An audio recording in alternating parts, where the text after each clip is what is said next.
Hello friends, welcome है आप सभी का आपके अपने यूट्यूब चैनल केआर ऑफिशियल में। मैं हूं कौशल राठौर। आज फिर एक न्यू गवर्नमेंट जॉब की अपडेट लेकर आप सभी के सामने हूं। दोस्तों, आशा है, उम्मीद है कि आप सभी लोग बहुत अच्छे होंगे, आपकी तैयारी प्रिपरेशन भी बहुत अच्छी चल रही होगी। तो दोस्तों, एसएससी मतलब मींस की स्टाफ सिलेक्शन कमीशन में सीपीओ की न्यू नोटिफिकेशन जारी हो चुकी है।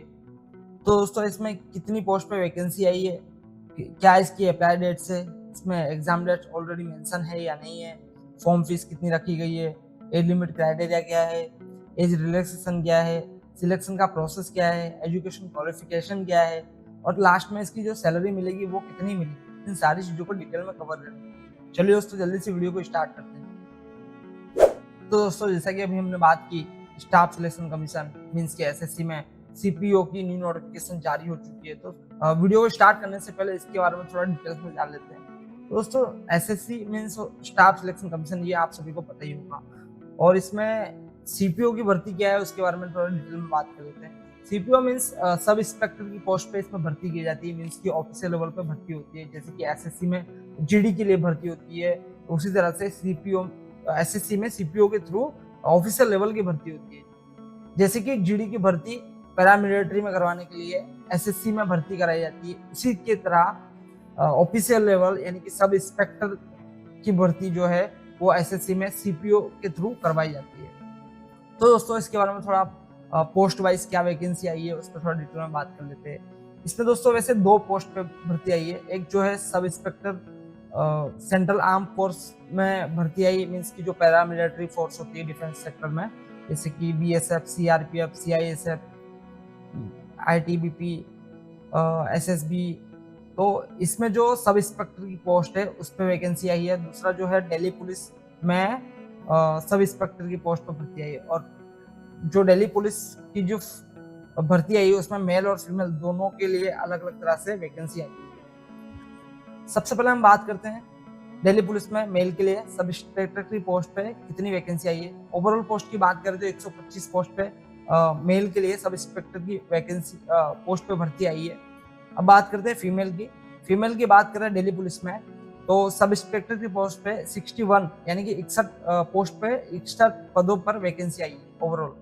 अब बात करते हैं सीएपीएफ मींस की पैरामिलिट्री फोर्स में सब इंस्पेक्टर जीडी के लिए कितनी पोस्ट पर वैकेंसी आई है। ओवरऑल पोस्ट की बात करें तो 4001 पदों पर वैकेंसी आई है। अब इसमें किस तरह से डिवाइड किया है वो आपके सामने स्क्रीन पर दिख ही रहा है। तो बीएसएफ में जो है 892 ग्रांड टोटल की बात करें तो बीएसएफ में मेल और फीमेल दोनों के लिए अलग कैटेगरी वाइज डिवाइड की गई वैकेंसी। जैसे कि जनरल के लिए अलग है, ईडब्ल्यूएस के लिए अलग है, ओबीसी के अलग अलग है, एससी के लिए अलग है, एसटी के लिए अलग है। तो बीएसएफ के लिए बात करें ओवरऑल 892 पदों पर वैकेंसी है। सीआईएसएफ के लिए 1597 पदों पर वैकेंसी है। सीआरपीएफ के लिए 1172 पदों पर वैकेंसी है। आईटीबीपी के लिए 278 पदों पर वैकेंसी है। एसएसबी के लिए 62 पदों पर वैकेंसी। इसी तरह से ओवरऑल पोस्ट की बात करें 4001 पदों पर वैकेंसी आई है। अब बात करते हैं अप्लाई डेट्स की। अप्लाई डेट्स की बात करें तो 4 मार्च से 28 मार्च तक उसके फॉर्म भरना चालू रहेंगे। 4 मार्च मीन्स की अभी फॉर्म इसके ऑलरेडी भरना स्टार्ट हो चुके हैं। 28 मार्च तक इसके फॉर्म चालू रहेंगे।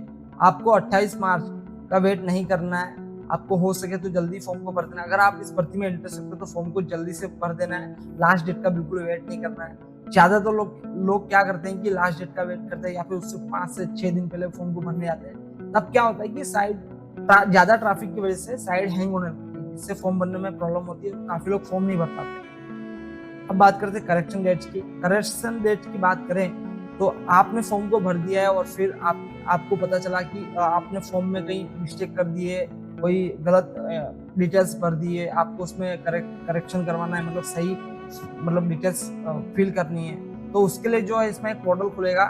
ये पोर्टल 28 तारीख को बंद हो जाएगा मीन्स की फॉर्म भरने का। उसके बाद में 30 मार्च से 31 मार्च तक इसका पोर्टल चालू रहेगा।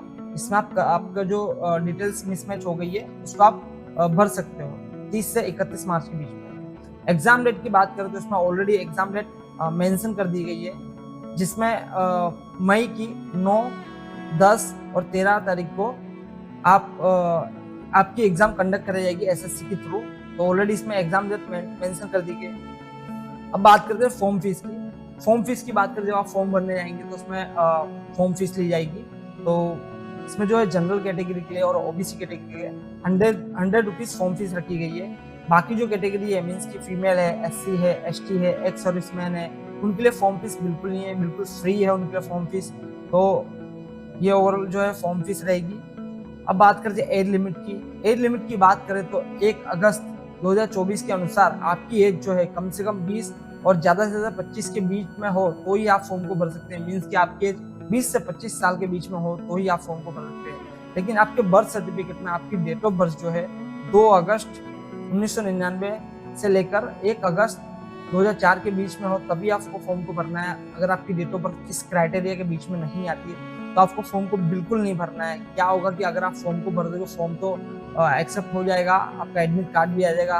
हर एक प्रोसेस के लिए जितने इसमें स्टेज दिए गए हैं सिलेक्शन के, आप सारे सिलेक्शन क्राइटेरिया कंप्लीट भी कर लेते हैं। तो लास्ट में जब डॉक्यूमेंटेशन होगा, डॉक्यूमेंट वेरिफिकेशन होगा, वहाँ पर अगर पाया जाएगा कि आपकी जो डेट ऑफ बर्थ है इसके बीच में नहीं है तब आपको सिलेक्शन प्रोसेस से बाहर कर दिया जाएगा। एज रिलैक्सेशन की बात करें तो ओबीसी और एक्स सर्विसमैन के लिए 3 साल का एज में रिलैक्सेशन है।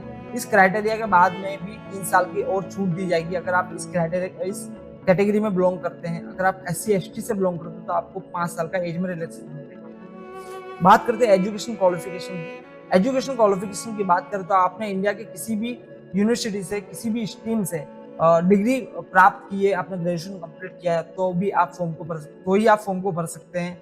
अगर आप मिनिमम 12th पास या 10th पास है तो आप फॉर्म को नहीं भर सकते। आपका मिनिमम जो है ग्रेजुएशन कंप्लीट होना चाहिए तभी आप फॉर्म को भर पाएंगे। अब बात करते हैं सिलेक्शन प्रोसेस की। सिलेक्शन प्रोसेस की बात करें तो इसमें जो है सबसे पहले रिटन टेस्ट होगा, उसके बाद जो है फिजिकल टेस्ट होगा, उसके बाद जो है मेडिकल टेस्ट होगा, उसके बाद में लास्ट जो है DV होगा, मीन्स की डॉक्यूमेंट वेरिफिकेशन होगा। तो सबसे पहले हम बात करते हैं रिटन टेस्ट की। थोड़ा इसके बारे में थोड़ा डिटेल में बात कर लेते हैं। रिटन टेस्ट की बात करें तो रिटन टेस्ट जो है CBT मोड पे होगा, मीन्स की कंप्यूटर बेस्ड टेस्ट होगा, कंप्यूटर बेस्ड की एग्जाम होगी। जो ऑफलाइन मोड पे एग्जाम होती है वो नहीं होगी। इसकी जो एग्जाम है वो कंप्यूटर बेस्ड टेस्ट पे होगी। इसमें जो है 2 तरह के पेपर होंगे। पहला जो पेपर होगा उसमें general intelligence and reasoning, means के रीजनिंग से रिलेटेड क्वेश्चन होंगे। उसके जो क्वेश्चन होंगे वो 50 ओवरऑल जो क्वेश्चन देखने को मिलेंगे आपको रीजनिंग के वो 50 क्वेश्चन देंगे। मार्क्स की बात करें तो 50 मार्क्स के रीजनिंग से रिलेटेड क्वेश्चन देंगे, यानी कि एक क्वेश्चन का 1 मार्क्स रहेगा ओवरऑल। जनरल नॉलेज से क्वेश्चन होंगे, उसके बाद क्वांटिटी एप्टीट्यूड से क्वेश्चन होंगे और लास्ट जो रहेगा इंग्लिश से क्वेश्चन होंगे। तो इसके ओवरऑल पेपर की बात करें तो 200 नंबर का पेपर होगा आपका और एक क्वेश्चन के 1 मार्क्स होंगे। इसके जो ओवरऑल आपको जो एग्जाम का पेपर 1 के लिए, यानी जो 2 तरह के पेपर होंगे उसके लिए आपको पहले जो पेपर होगा उसके लिए जो आपको टाइम दिया जाएगा वो 2 घंटे का दिया जाएगा, 2 आवर्स का टाइम दिया जाएगा। और दूसरा जो पेपर होगा उसमें आपका इंग्लिश लैंग्वेज मीन्स की ग्रामर, ज़्यादातर ग्रामर से रिलेटेड क्वेश्चन होंगे। तो वो जो आपको क्वेश्चन को वो 200 क्वेश्चन करेंगे, उसका आपको 200 मार्क्स का पेपर रहेगा, यानी कि एक क्वेश्चन का 1 मार्क्स रहेगा। तो उसके लिए भी आपको 2 घंटे का अलग से टाइम मिलेगा। तो ये ओवरऑल जो है आपका रिटन एग्जाम रहेगा।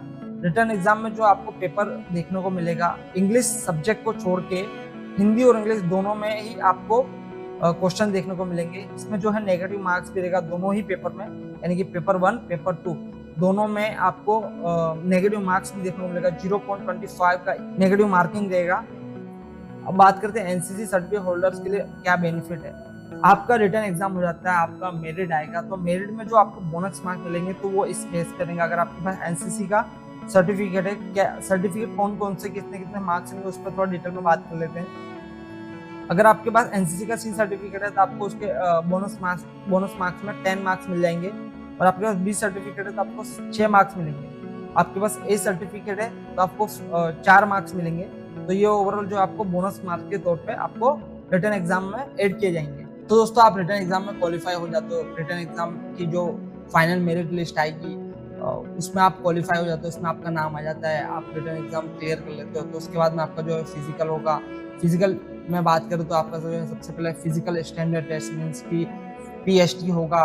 तो उसमें सबसे पहले हम मेल कैटेगरी के लिए हाइट और चेस्ट की बात कर लेते हैं। तो मेल के लिए हाइट की बात करें तो मिनिमम जो हाइट है 170 मिनिमम हाइट होना चाहिए, तभी आप भर्ती को देख सकते हो, तभी आप भर्ती में पास हो सकते हो।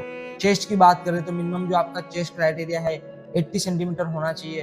एक्सपेंड करने के बाद में जो आपकी चेस्ट है वो 85 सेंटीमीटर तक होनी चाहिए, मीन्स कि 5 सेंटीमीटर आपकी जो चेस्ट है वो फूलना चाहिए।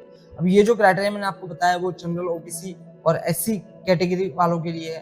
अगर आप हिलिंग एरिया से बिलोंग करते हैं, गढ़वाल, कुमाऊं, हिमाचल प्रदेश, गोरखास, डोगरास, मराठास, कश्मीर, लेह या लद्दाख या फिर सिक्किम स्टेट से बिलोंग करते हो आप, या नॉर्थर्न स्टेट से बिलोंग करते हो आप, तो आपकी जो मिनिमम हाइट है वो 165 सेंटीमीटर होना चाहिए, तभी आप भर्ती को देख सकते हो। और चेस्ट की बात करें तो आपको चेस्ट में कोई भी रिलैक्सेशन नहीं दिया गया है। चेस्ट जो आपकी मिनिमम 80 सेंटीमीटर होना चाहिए। एक्सपेंड करने के बाद में आपकी जो चेस्ट है 85 सेंटीमीटर होना चाहिए। अब बात करते हैं एसटी कैटेगरी वालों के लिए, मीन्स की शेड्यूल्ड ट्राइब्स के लिए। अगर आप एसटी कैटेगरी से बिलोंग करते हो और मेल हो तो आपकी जो मिनिमम हाइट है वो 162.5 सेंटीमीटर होना चाहिए। चेस्ट की बात करें तो मिनिमम चेस्ट जो है आपकी 77 सेंटीमीटर मिनिमम होना चाहिए। मैक्सिमम चेस्ट की बात करो यानी कि चेस्ट 77 सेंटीमीटर से आपकी जो चेस्ट है वो 82 सेंटीमीटर तक एक्सपेंड होना चाहिए, यानी कि फूलना चाहिए। तो ये ओवरऑल जो है एसटी कैटेगरी के लिए क्राइटेरिया रहेगा। अब बात करते हैं फीमेल कैटेगरी के लिए। फीमेल कैटेगरी की हाइट की बात करूँ तो मिनिमम जो हाइट है 157 सेंटीमीटर होना चाहिए। जैसे कि मैंने मेल के लिए बताया ओबीसी, जनरल और एससी कैटेगरी के लिए हाइट, उसी तरह से मैंने फीमेल के लिए अभी बताया कि जनरल, ओबीसी या एससी कैटेगरी से बिलोंग करते हो तो आपकी जो मिनिमम हाइट है 157 सेंटीमीटर होना चाहिए। अगर आप हिलिंग एरिया से बिलोंग करते हो, जैसे कि मैंने ऊपर बताया, तो आपकी जो मिनिमम हाइट है 155 सेंटीमीटर होना चाहिए। चेस्ट की बात करें तो चेस्ट का कोई भी क्राइटेरिया फीमेल के लिए नहीं रखा गया, चेस्ट का मेजरमेंट नहीं होगा।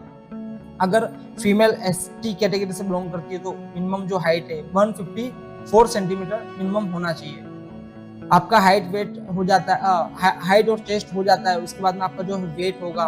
वेट की बात करें तो मिनिमम वेट जो है मेल और फीमेल दोनों के लिए मिनिमम वेट 50 केजी होना चाहिए। मैक्सिमम वेट की बात करें तो वेट जो है हाइट के बेस पे देखा जाता है, तो उसके लिए कोई भी एक फिक्स मेजरमेंट नहीं रखा गया है।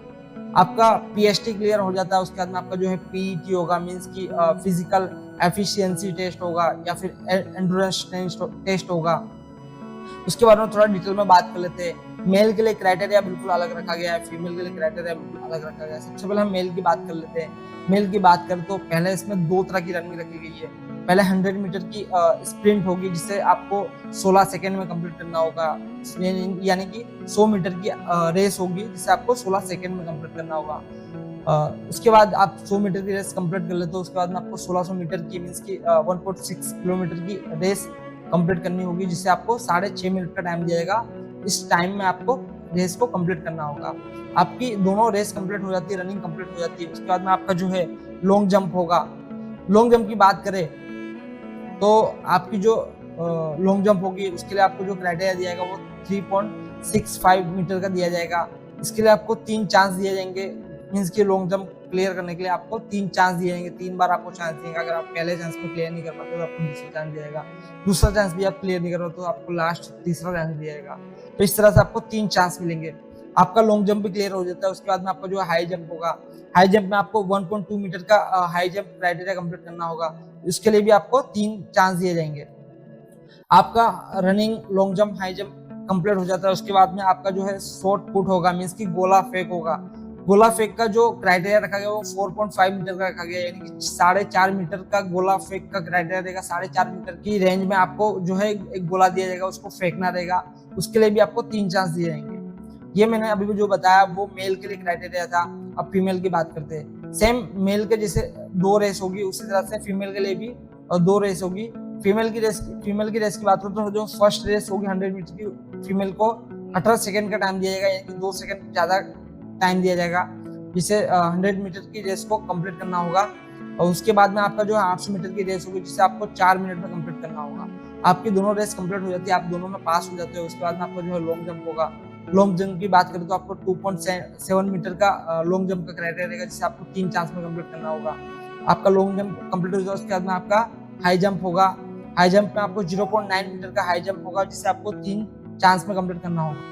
तो दोस्तों ये अभी हमने बात की ओवरऑल फिजिकल की। फिजिकल आपका कंप्लीट हो जाता है। उसके बाद में आपका जो है मेडिकल होगा। मेडिकल में आप क्लियर कर लेते हो। मेडिकल में कुछ खास नहीं होगा, फुल बॉडी चेकअप होता है नॉर्मल सा।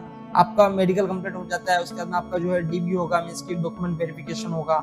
ये सारे स्टेज आप क्लियर कर लेते हो। उसके बाद में जो है आपको इसकी ऑफिशियल एसएससी की ऑफिशियल वेबसाइट पे आपका फाइनल मेरिट लिस्ट निकल कर आएगा, जिसमें आपको पता चलेगा कि आप सिलेक्टेड हो या रिजेक्टेड हो। आप अगर सिलेक्ट हो जाते हो तो उसमें आपको फर्स्ट मंथ से जो आपको सैलरी मिलेगी उसके बारे में थोड़ा डिटेल में बात कर लेते हैं। सैलरी की बात करो तो सब इंस्पेक्टर पोस्ट पे जीडी या फिर दिल्ली पुलिस दोनों पोस्ट में जो है सेम सैलरी रखी गई है, मेल और फीमेल दोनों के लिए। स्टार्टिंग बेसिक जो सैलरी है वो 35,400 रुपए से स्टार्टिंग बेसिक सैलरी है, और लास्ट जो सैलरी जाएगी वो 1,12,400 रुपए तक जाएगी। तो दोस्तों इस भर्ती से रिलेटेड मैंने आपको सारी जानकारी, सारी डिटेल्स प्रोवाइड कर दी है। फिर भी आपको कोई क्वेश्चन है, कोई भी क्वेरी है तो आप कमेंट के थ्रू मुझे शेयर कर सकते हैं। अगर वीडियो आपको अच्छा लगा तो वीडियो को लाइक करें, शेयर करें। इसी तरह के न्यू अपडेट के लिए हमारे चैनल को सब्सक्राइब करिए। चलिए दोस्तों, मिलते हैं नेक्स्ट अपडेट के साथ नेक्स्ट वीडियो में। तब तक के लिए all the best, best of luck.